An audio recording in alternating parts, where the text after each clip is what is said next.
Thank you very much. I have a brilliant speaker and very little time, so I'll dive straight in. I mean, as an accomplished entrepreneur, what she just said, that IPO footage and photograph we have seen, you with Mama team, and it was really an iconic moment. What drives your decision making when you decide which business or which project to actually invest your energy or money? The first and only thing is my instinct. Wow. That is the only thing I rely on. Not how good the numbers look on paper, uh, not how great the pitch is. It's just my instinct. It's always that first introduction Yeah. with the people who are giving you the pitch that you know in that instant. And then obviously you do your due diligence and all of that. But I think that first instinct is something that we take for granted or we kind of undermine. But that's something that we should always go with. Fantastic. Can you share some more light on the insights that you look for? For example, if a young entrepreneur who looks up to you has to get the money from you, what is it that the pitch must contain? Interesting. It would have to be synonymous with my brand philosophy. Huh. The product. I don't think that the person shouldn't be selling me the product. He has to sell me how he is resolving the problem. And if he's able to do that with whatever that he's trying to sell to me, and that's how I bought into Mama Earth, because I think there was a lacuna at that point with baby products that were made in our country, and we were always, and as a mom myself, I was looking for products that were made safe, and there was nothing in the market. I'm talking about 10 years ago. So he gave me a solution to a problem. Okay. And that's what I bought into. So I think that is something that I look for when I invest in, in a brand. And I honestly invest in people. Oh, Because it's the people that make the brand and not the product. that's great. That's great. Now, coming to Bastion in its new avatar, when you actually entered the new restaurant, what was your immediate reaction? What was the feeling when you walked into it? I was really scared because Worli was brilliant. Yeah. And we grew so fast. And then unfortunately, we had to put a stop to it because the Wadias decided to sell the place. But we knew that it had to be better than the last. And while we were really trying to up the quotient, we were all quite worried because we not only were opening a bigger place, but we were also opening it in a new market. It was Dadar. Yeah. And I don't think Dadar had seen something, on this scale in the hospitality business. So when we walked in, we knew it was huge. It was a mammoth project. But once it was ready, Yeah. we were like, Eureka. We were very, very confident. Because, it's like Nobu is a brand, right? Correct. And so is Bastion today. If you know you just have one Nobu, you will tread anywhere to go and eat there. And that was the concept. So we had to make the whole customer experience, the ambiance, the food, to that level that people would come anywhere. Great. And could you explain your personal involvement in the entire development process when you had actually a vision to bring to life? How involved were you throughout the journey? We're all very involved, but we're all very, I think the work is very delegated. And nobody treads on each other's toes. So when it comes to The money, I think Raj handles that aspect when it comes to how the food should look. Ranjit, who we've partnered with, Yeah. who's an ex-alumni of Les Roches from Switzerland. I feel so fortunate to have learned the ropes in the business with someone like him, because we're really for the whole concept of Atiti Devo Bhava. And for us to make sure that whether it be from the time the person enters Bastion, and it could be any of the Bastion-led businesses, it could be Pizza, it could be Binge, it could be Bastion at the top, or Bastion Bandra.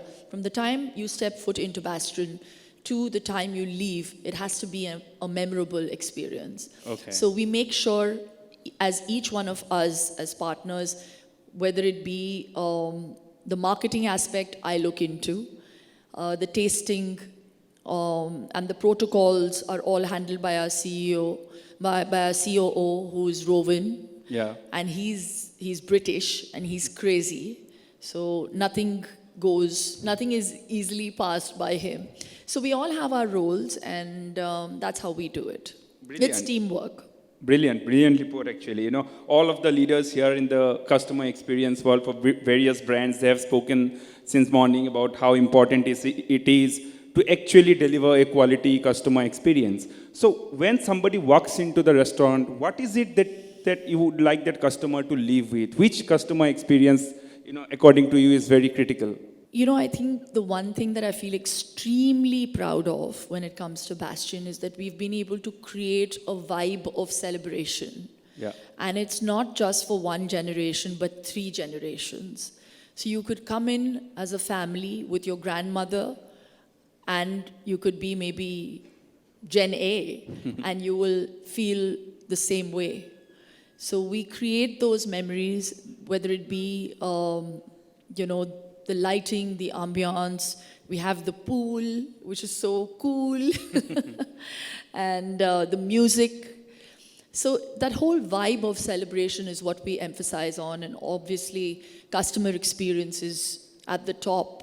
Correct. When it comes to this business. And we give them that. So you might come to Bastion maybe with the intrigue of, it's owned by Shilpa Shetty, but you'll come again the next time because you liked the food.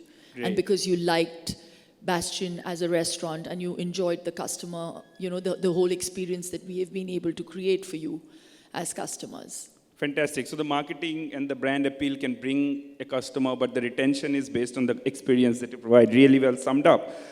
Did you, last question on this business part, and then we'll move on. But did you actually taste some of the items you are putting on the menu before they actually were being sold to customers? Some of the dishes, let me tell you, I've tasted many of those dishes.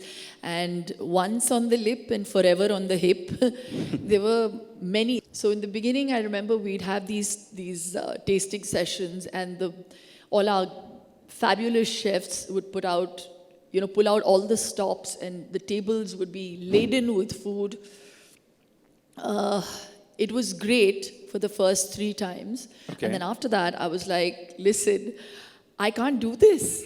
I can't do this day in and day out. And when you're doing tastings like once or twice in like 12 days, Yeah. it's impossible, And so Ranjit and Rowan, I think, look after that aspect. And then once they've vetted those menus, I come into the picture, and then I'm like, this is not nice. I'm like, this is fab. We should maybe add a little bit of this. So I come in the last now. Okay, that's great. And you say this is fab, and you post it on Insta, and that goes viral. And that's where my job is. Brilliant. Now we are brand equity. I have to ask you about some of your brand endorsements and the brand endorser journey that you have been on for so many years and successfully. Do you remember the first brand you ever endorsed, and what was the experience doing that? Yes, I do, as a matter of fact. It's a very famous newspaper today, but I launched the Enadu newspaper in Hyderabad That Wow. was my first ever ad, and I don't speak Telugu at all, but I still remember the line. It said, it was, "Ni kotta snehataralu eenadu idena."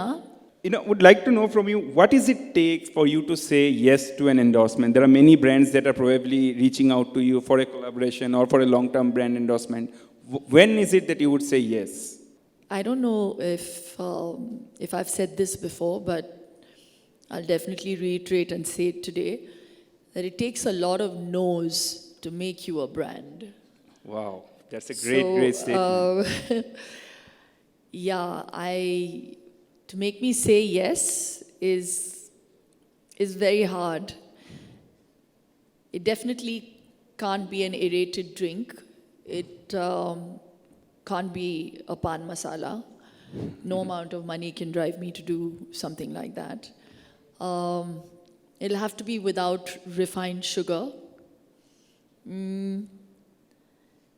It'll have to be something that I can hold in my hand and not fake, when I'm endorsing it or leveraging my name. Yes, so it'll have to be a problem solver in the Okay. market, or rather be a clutter breaker. And hence, you'll see me involved in products like a Wicked Good, Yeah. I've said no to many big brands that, that have a lot of sugar in them, but they're brands, nevertheless. They're huge. But if I don't believe in it and it doesn't go with what I preach and what I follow, I can't do it. Brilliant. I have very limited time, but I would like to understand from you, what is the brand of leadership that you follow? How is Shilpa Shetty as a leader when you walk into any of the room? It could be the room of the businesses you have invested or you have bootstrapped. Like, how is it that Shilpa Shetty walks into the boardroom as a leader? I invest in people who do great work, so I'm just a very small part. But when I go into a boardroom, I just go in with my conviction. I go with the mindset of wanting to listen. Unless you're in a crisis management situation, then you have a mandate and you're like, okay, this has to be done. But otherwise, I'm somebody who likes to listen to what people have to offer, and then you come to a consensus, and then you move forward. That's how I deal with my businesses. Fantastic. Young entrepreneurs who are getting into the business, or taking entrepreneurship as a full-time job, what are your suggestions to them? Who are getting into Yeah. business? For whatever my advice is worth, chalk out a game plan and make sure that whatever you're doing has to come from a place of passion, and hedge your bets and make sure that you give yourself maybe 3 years to get back your ROI.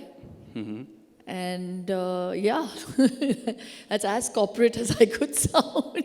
But it was brilliant and spot on. Thank you. Thank you for summing it up. Passion, instincts, and actually following the Yes, passion and that go you with your really feel. instinct. Go with your instinct. Go with your instinct. Yeah. That's the summary from the session. Thank you very much, everyone, for your time. Thank you, Shilpa.